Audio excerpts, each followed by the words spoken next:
My family had one of my brother's friends living with us, and, you know, he had his problems, a lot of problems, a hell of a lot of problems, actually. But he didn't always treat us bad or whatever. But unfortunately, his past came back to haunt him. He relapsed. He was a heroin addict. And, you know, we turned a blind eye to it and stuff.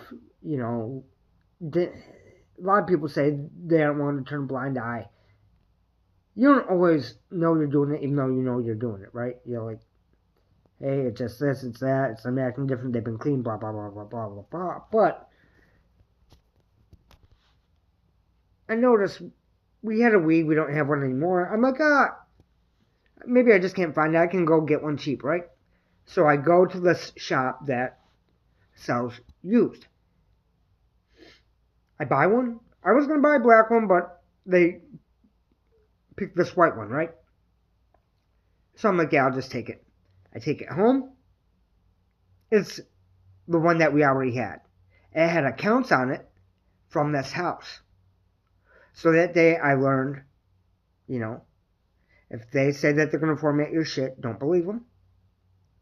And thank God they don't, because I found my stolen shit. So that night, I'm up all night.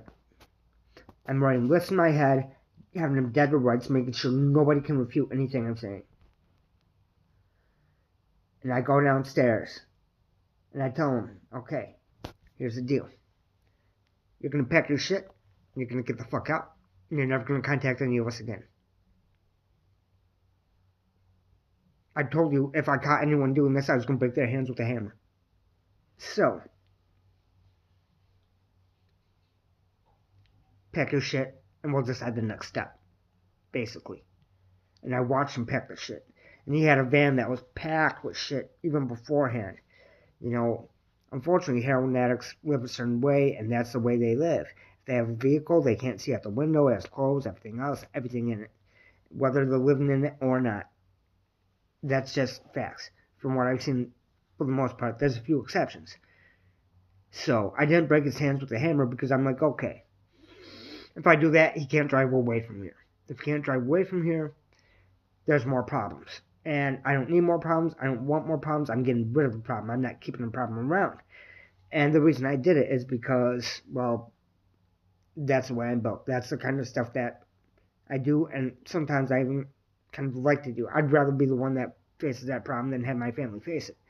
And that's just the way I've always been. Now, I'm not blaming my brother or anything else. You know, no one else is to blame in this shit. It's just